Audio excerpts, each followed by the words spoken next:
Some houses creak because they're old. Others groan because of the wind. But this house breathes. And once you step inside, it will never let you go. I never wanted to be the kind of person who chickened out of a dare. That's how I got into this mess. It was late October, and my friends and I were sitting on the hood of Mark's car, parked by the empty road that led up to the old Bellamy House. The air smelled like wet leaves and rust, and the moon was bright enough to cast shadows. "You won't do it," Mark said, smirking at me. "I will," I shot back, pretending my stomach wasn't twisting into knots. "Then prove it," said Julia.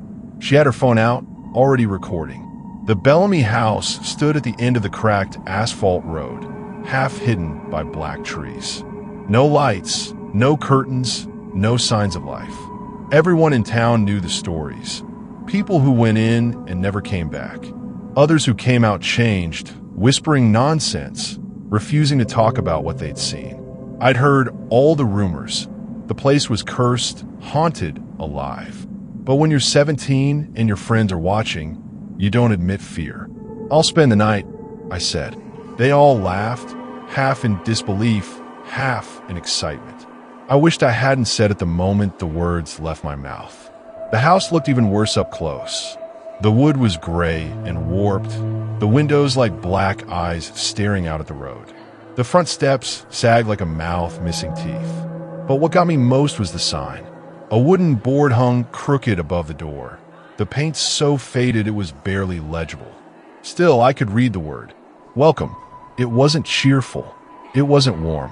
It felt like a trap, like the house itself was smiling at me. Julia whispered, "That's creepy as hell." "Good luck, man," Mark said. He slapped my shoulder. "We'll pick you up in the morning. Unless what?" I asked. "Unless the house likes you too much to let you go." They laughed. I didn't. I pushed the door open. It groaned like it hadn't been touched in years. The smell of damp wood and dust spilled out, making me cough. The last thing I saw before stepping in was Julia's phone, recording me, and the look in her eyes, part thrill, part worry. Then the door swung shut behind me with a heavy click. I was alone. The first thing I noticed was the warmth. From the outside, the house looked dead, but inside the air felt alive. It wasn't cozy though. It was thick, like the air after a storm, charged with static. The floorboards groaned under my sneakers. I flicked on my flashlight and scanned the entryway. Dust, torn wallpaper, a staircase leading up into darkness.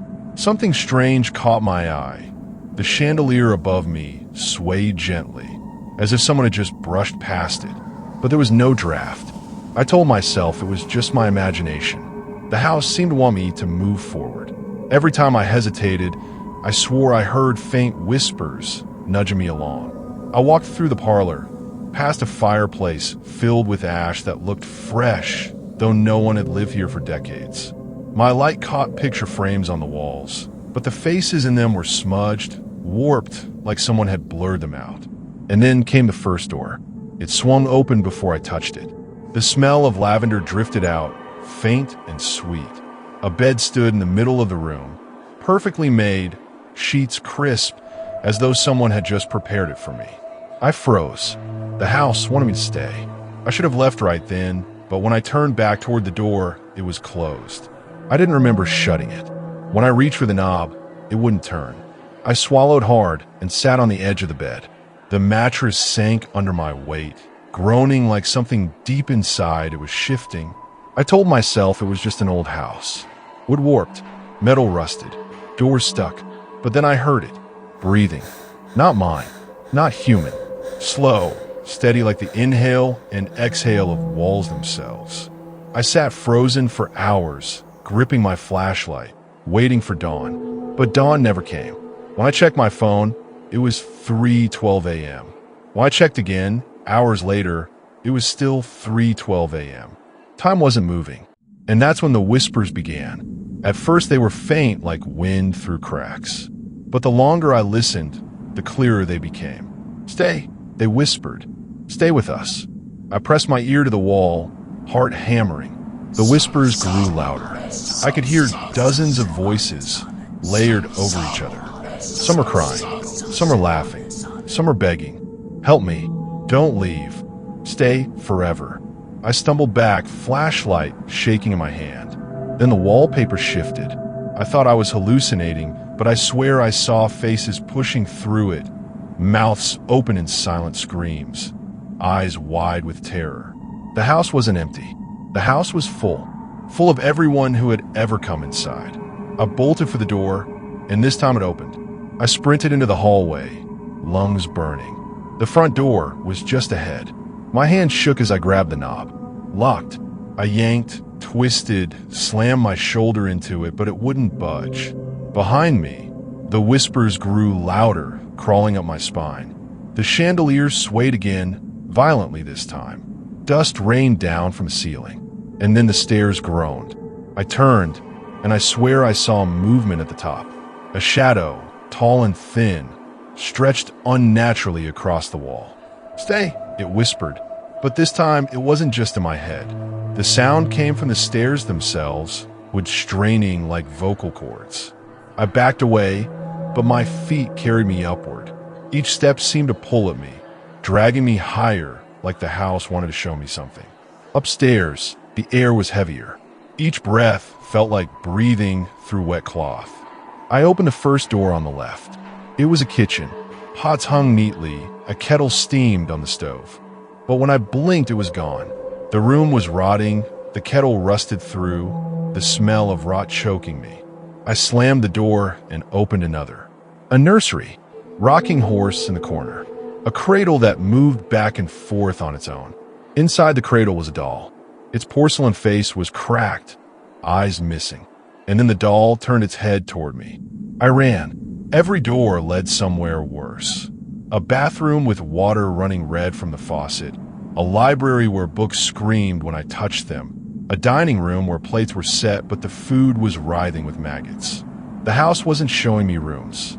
It was showing me memories. And I wasn't sure if they were its memories or the memories of the people it had trapped.